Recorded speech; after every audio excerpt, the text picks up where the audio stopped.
Don't open the safe, Evelyn. Whatever you do, don't open the safe. Those were the last words my husband said to me before the machines went quiet. I thought it was the pain medication. 61 years of marriage, and the man had never owned a safe in his life as far as I knew. So I nodded, held his hand and told him I wouldn't.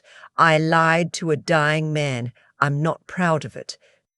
3 days after we buried Arthur, I found the safe. It was behind the pegboard in his workshop, hidden under a piece of plywood I'd always assumed was just a patch job from when he'd accidentally put a drill through the wall back in 2009.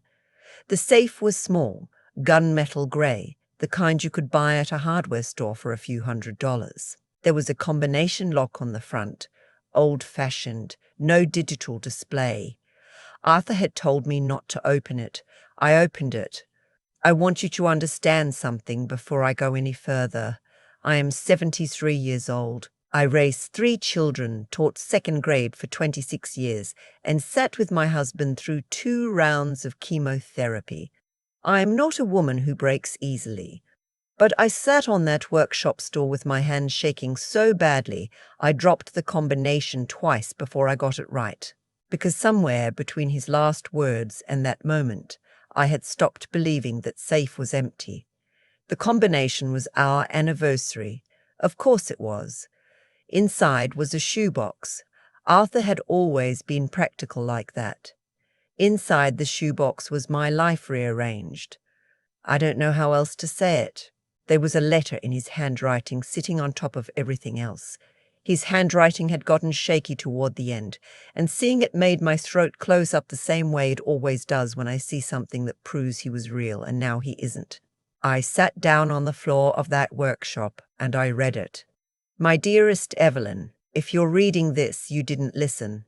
Good. I was counting on it. That was the first line. I laughed, and then I cried, and then I cried, and then I kept reading. There is something I should have told you 40 years ago. I made a decision before I met you, a decision I thought was right at the time, and then you walked into my life, and I was too afraid to lose you to ever tell the truth. By the time I understood that you would not have left me for it, it felt too late. I had waited too long, and the longer I waited, the more impossible it became. Before I met you, I was married, not for long. Her name was Ruth Ann. We were 23 and 21 and we had no business getting married. But that's what people did then. It lasted 14 months. She left. I signed the papers. I thought that was the end of it. 8 months after the divorce was finalized, Ruth Ann called me. She was pregnant. The baby was mine. She had already decided to place the child for adoption, and she had already decided she didn't want me involved. I was young and ashamed, and I didn't fight hard enough. I have regretted it every day since. The child's name is Joel. He would be 51 years old now. I looked for him. For 30 years, I looked for him. I want you to know that. I want you to know that every time I told you I was going fishing with your brother, sometimes I was. And sometimes I was meeting with an attorney or a search service or a social worker trying to find a sealed adoption record in a state that didn't want to give it to me. I am sorry for those small deceptions. I am sorry for all of it. 6 weeks before my diagnosis, I found him. A woman named Paulette, who runs a reunion registry in Ohio, called me on a Tuesday afternoon. She said she had a match. She said Joel had been looking for me too. I was going to meet him. I planned the whole thing in my head. I was going to drive to Dayton, take him to lunch, hand him the shoebox, and tell him everything his mother never did. Then I went to the doctor, and the doctor changed my plans. In the box, you'll find everything I couldn't say out loud. His address, his phone number, a letter I wrote for him, photographs I kept of Ruth Ann so he would know what she looked like, and something else. The account I've been keeping since 1983. I could never find him, but I never stopped setting money aside for the day I did. It belongs to him. You are the strongest woman I have ever known. I'm asking you to do one more hard thing. All my love, Arthur. I must have read that letter 4 times sitting on the floor of his workshop. The fluorescent light buzzed, the smell of sawdust and motor oil was everywhere, the way it always was. I could hear the neighbor's dog barking somewhere down the street. 51 years old. Arthur had a 51-year-old son, and I had spent 61 years married to a man who came home every night and helped me with the dishes and coached Little League and never once said a word. I picked up the shoebox and carried it to the kitchen. I didn't call my children that night. I needed to sit with it first. My daughter Renata would want to manage the situation immediately. My younger son, Peter, would ask questions I didn't have answers to yet.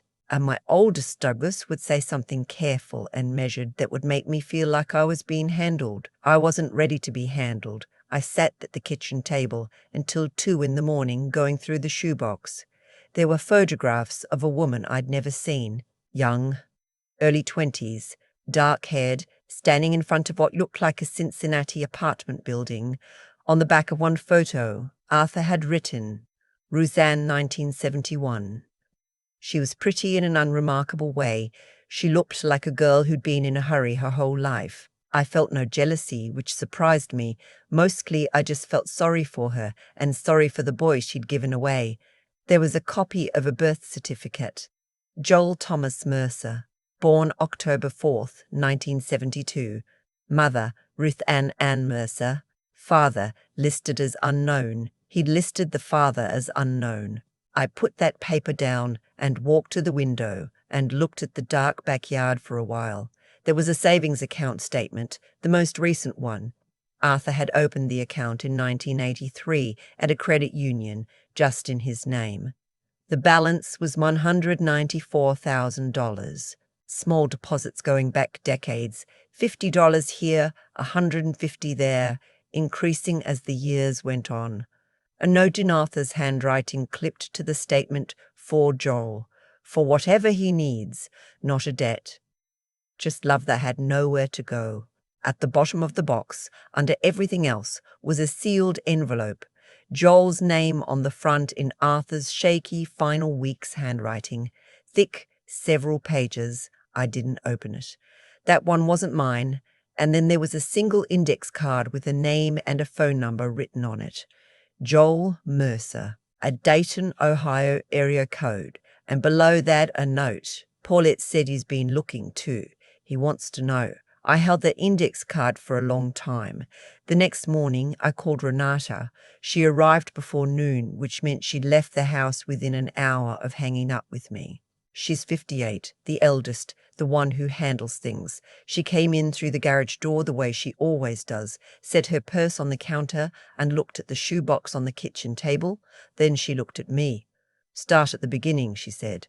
So I did. She didn't say anything for a long time after I finished. Renata is not a person who speaks before she's ready.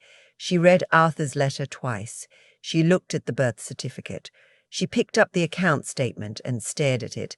$194,000, she said. Yes. He never said a word. No. She set the papers down carefully.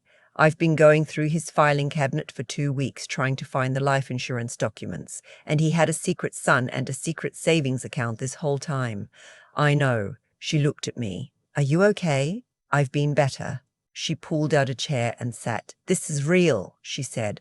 This isn't. She stopped. Do you think it's real? His handwriting, his combination on the safe. His savings account at a credit union, I can verify. The woman from Ohio who called him. Yes, I think it's real. Renata was quiet again. Then, what are you going to do? He asked me to find Joel. To give him the letter. I'm going to do that. Mom, she said it the way she does when she thinks I'm about to do something she'd rather manage herself. You should wait. Talk to Douglas and Peter. Let us look into this man before you just call him out of nowhere. He's been looking for his father too. We don't know that. Arthur wrote it down. Arthur also kept this secret for 61 years. She wasn't being cruel, just careful. How do we know Joel isn't a con artist? I didn't say that. The thought crossed your mind. She didn't deny it. I understand, I told her. I do. But your father trusted me to finish this. That's what I'm going to do. She wanted to argue. I could see it. Instead, she said, at least let me be there when you call him. I called Joel Mercer on a Thursday afternoon. Renata sat across from me at the kitchen table with her hands folded like she was in a meeting. I put the phone on speaker. He answered on the third ring. His voice was low, a little guarded.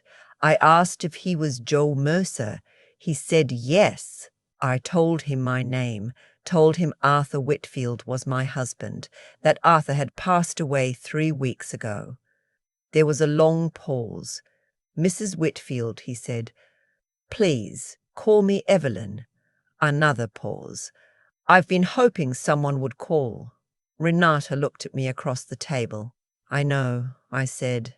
I found his letter. I found everything he left behind. I'd like to meet you, if you're willing. Yes, he said. He said it quietly but quickly, like he'd been holding on to the answer for a long time.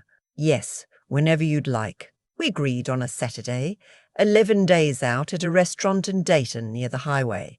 Neutral ground. His city. I wanted him to feel safe. After we hung up, Renata sat there for a moment. He sounded normal, she said. He did. I want to come with you. I thought she might. I said yes. The drive to Dayton was 2.5 hours. Renata drove because she said she didn't trust me to concentrate. She wasn't wrong. I spent most of the drive looking out the window at the flat Ohio farmland, thinking about Arthur coaching Little League on Saturday mornings, his whistle around his neck, his handwriting on the line-up card. Not knowing there was a boy in Dayton who'd grown up without a father's handwriting on anything. The restaurant was a family place, the kind with cloth napkins and a salad bar. I got there 15 minutes early and took a booth near the window. Renata sat beside me like a bodyguard. At 11 o'clock exactly, a man walked through the door. I knew him before he'd taken 3 steps. He was tall, broad across the shoulders, with Arthur's exact way of walking slightly forward-leaning, like he was always just about to start something. His hair was grey-brown, thinning, and he wore it the way Arthur always had, combed back and a little longer than fashionable. He had Arthur's jaw. Arthur's hands, I noticed when he spotted us and raised one in a small, uncertain wave. Renata made a sound beside me, something quiet, involuntary. He came to the table. We all stood up without planning to. Evelyn? He said. Yes. This is my daughter, Renata.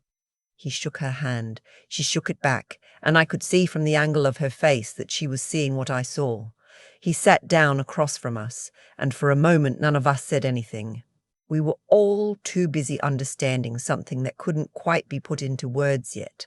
I brought some things, I said finally, and set the folder on the table. I brought some things too, he said, and pulled a manila envelope from under his arm. We went back and forth like that for a while, trading documents across the table the way people do when they need the paper to do some of the talking for them. He showed me his adoption certificate. Joel Martin Mercer, adopted at 6 weeks by Howard and Nancy Mercer of Springfield, Ohio.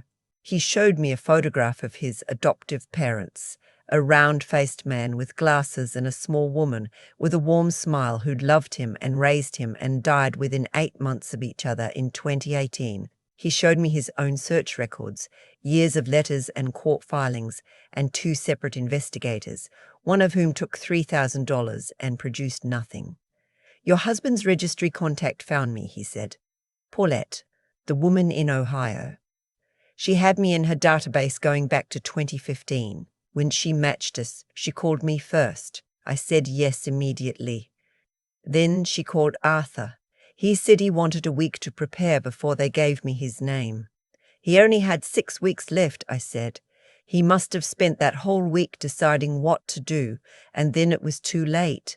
Joe looked down at the table. He didn't know how sick he was. He knew. I think he wanted to meet you in person.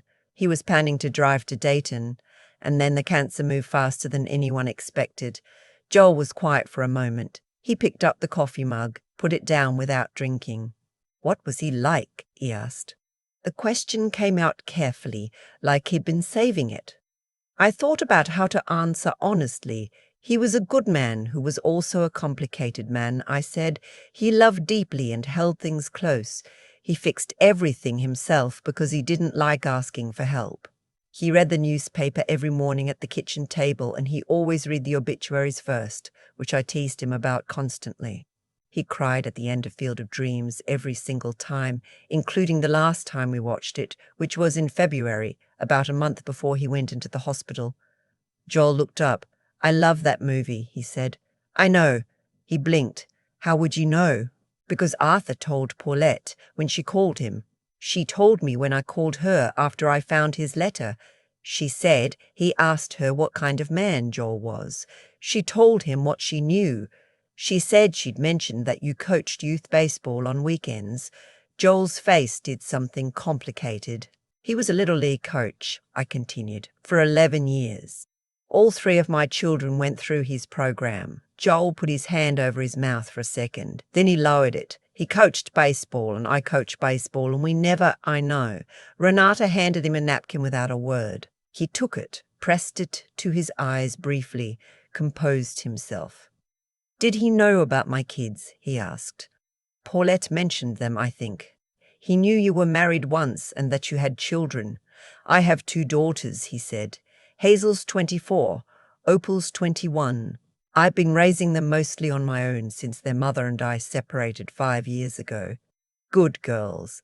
They knew I was searching, they wanted me to find him, and now they want to meet you," he said. "If that's okay, if this," he gestured vaguely at the space between us, "if this is something." I reached across the table and touched the sealed envelope I'd taken from the shoebox. "Your father left you this," I said. "I haven't read it. It's yours." He took the envelope the way you'd take something fragile, held it with both hands, looked at his own name written in Arthur's handwriting. "Can I open it here, please?" He slid his thumb under the flap and took out 4 handwritten pages. I watched him read. Renata watched too, neither of us saying anything, both of us watching Arthur's words land on a face that looked so much like Arthur's. It felt like watching a man receive a message from himself. Joel read slowly. His jaw tightened once, then released. He turned the 3rd page and something in his shoulders changed, dropped an inch. When he finished, he folded the pages carefully and held them in his hands for a long moment. He said he sat outside the hospital in his car the night he got the diagnosis, he said. He said he sat there for an hour thinking about me, thinking that he'd finally found me and he'd run out of time. "He did that," I said. "He told me he'd gone to the doctor and come home and sat in the driveway. I thought he was listening to the radio. He does that sometimes." "Did," Renata said softly. "Did," I agreed. Joel looked at the letter again. He said he wanted me to know that giving me up was the worst decision he ever thought was necessary. He wanted me to understand the difference. Not the worst decision, the worst necessary decision. He said it that way specifically. That sounds like Arthur. He said he searched for me because some part of him was always my father, even when he couldn't be. He said he hoped I'd had people who were good to me. "You did?" I asked. "The Mercers were wonderful," Joel said. "I never doubted that they loved me, but there was always something, a space I couldn't explain to anyone, not their fault, just the nature of it." He folded the letter and put it back in the envelope. He also mentioned money, he said. I wasn't going to bring it up. He'd been saving since 1983, I said. "I have the account information. The balance is $194,000. That money is yours, Joel. It was always meant for you. No conditions. No expectations." Joel stared at me. "That's not, you don't have to. It was already in your name in spirit. Arthur just didn't know your legal name yet. We'll work with the bank to transfer it properly. Renata has already spoken with an attorney." Renata nodded. When she'd asked to come on this trip, she'd also made 3 phone calls before we left. Joel sat back in the booth. His eyes were red. He looked out the window at the parking lot for a moment. "I have medical bills," he said finally. "From last year. Hazel had some health issues. I've been paying them down, but it's slow. Arthur would have paid them immediately," I said. That's exactly what he would have done. We stayed in that restaurant for almost 3 hours. We ordered food we barely touched, and coffee we kept refilling. Renata, who had come prepared to be protective and careful, ended up showing Joel photographs on her phone. Arthur at the kids' graduations, Arthur at Christmas, Arthur in his workshop with his safety glasses pushed up on his forehead the way he always wore them. "That's where the safe was," she said, pointing at the workshop photo. "Behind the pegboard. He hid a safe back there?" Joel looked at me. "He told me not to open it, but you did. He was counting on it. He said so in the letter." Joel shook his head. "What are your other children like? Douglas and Peter?" I told him. "Douglas is the careful one, methodical, an engineer. Peter is the cheerful one who worries more than he admits. Both of them knew I was making this drive today. Neither had asked to come, which I understood, and which I also planned to address." "Do they know about me?" Joel asked. "Renata knows," I said. "The other two know their father had a secret.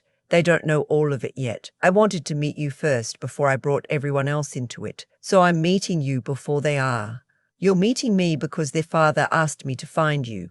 They'll come around in their own time, and if they don't, then you'll still have me," I said. "And Renata, apparently." My daughter looked over at Joel. "You do resemble him," she said. "It's a little disorienting. I've never seen a photo of him," Joel said. Renata pulled one up on her phone. Arthur, maybe 15 years ago, standing in the backyard, tall, the same forward lean, the same jaw. She slid the phone across the table. Joel looked at it for a long time without speaking.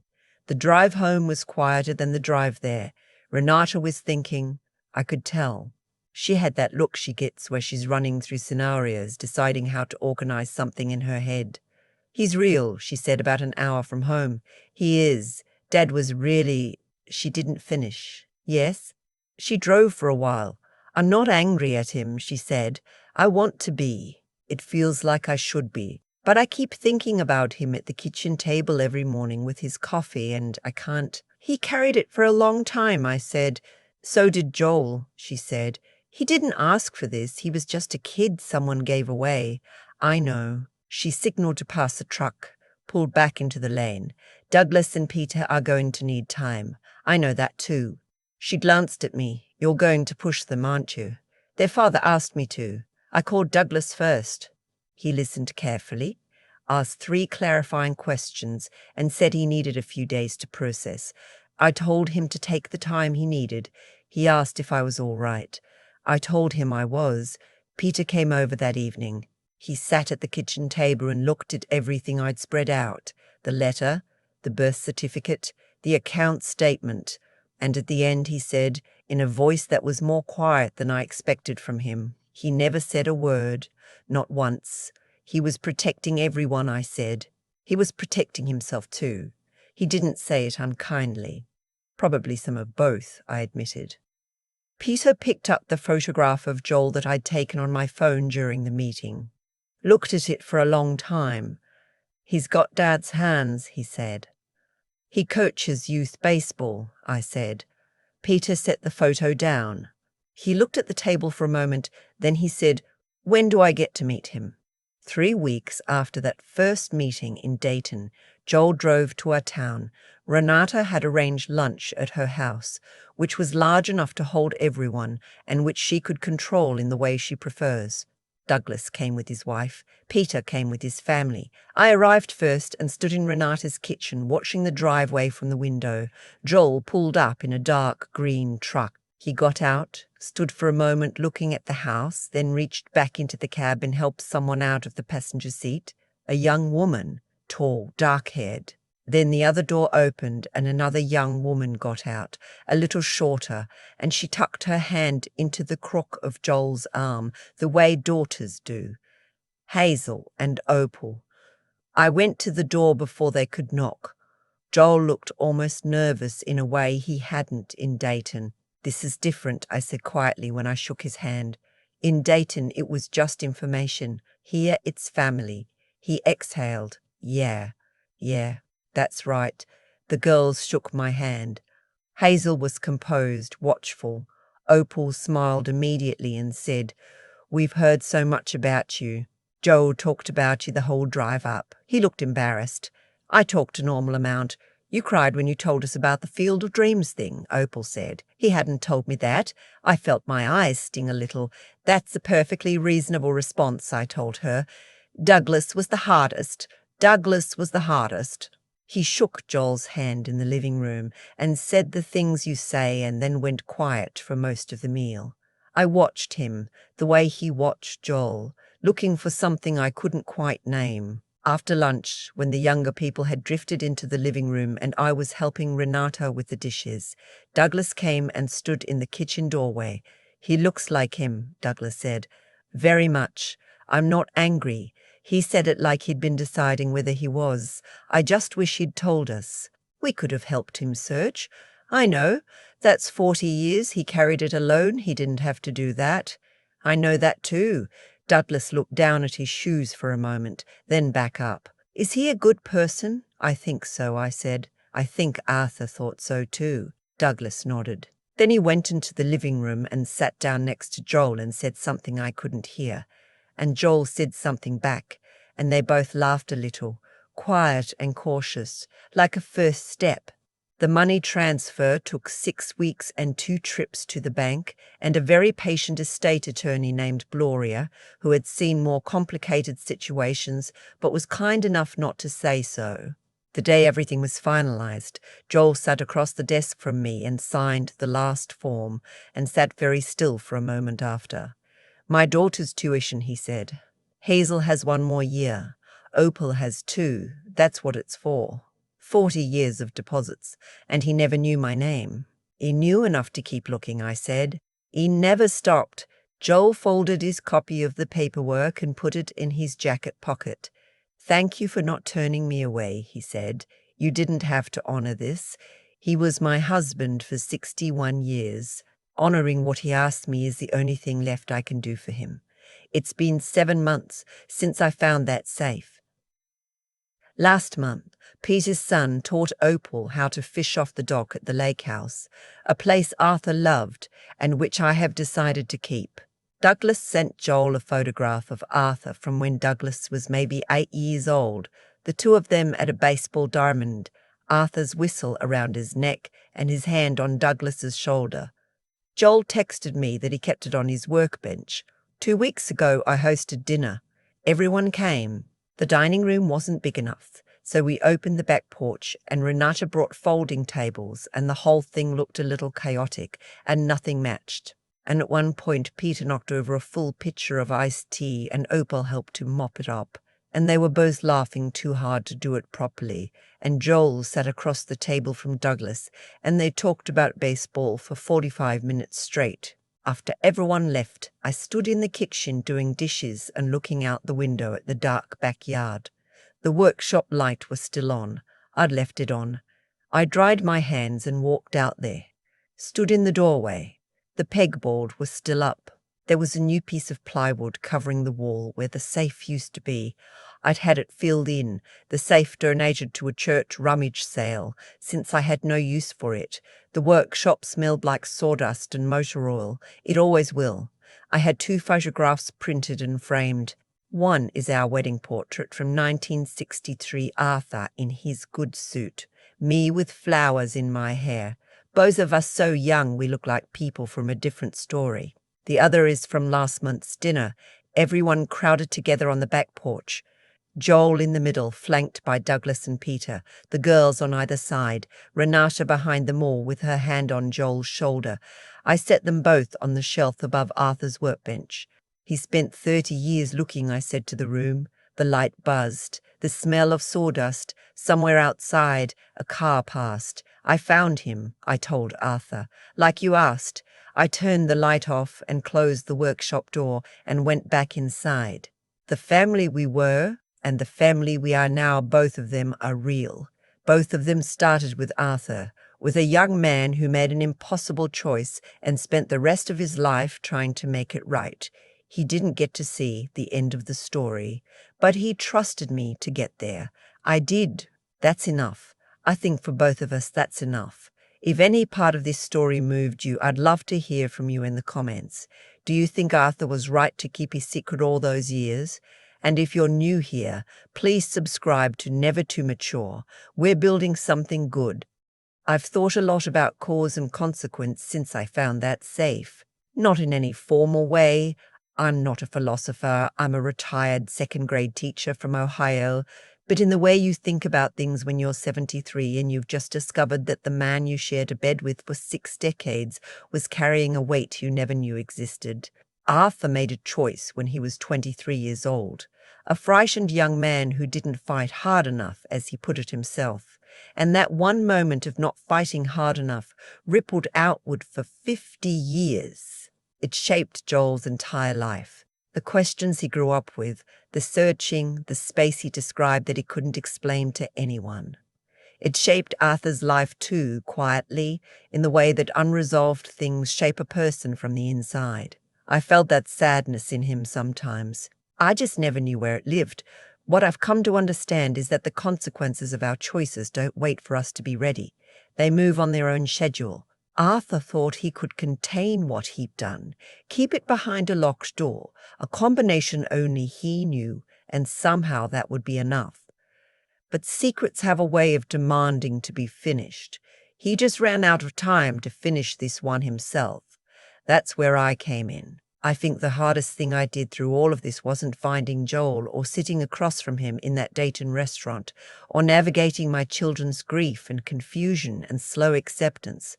The hardest thing was deciding, in the workshop at 2 a.m. with a shoebox in my lap, that I was going to honor what Arthur asked, even though it would cost me something, even though it would complicate everything, even though I had every right to close that safe back up and pretend I never found the combination.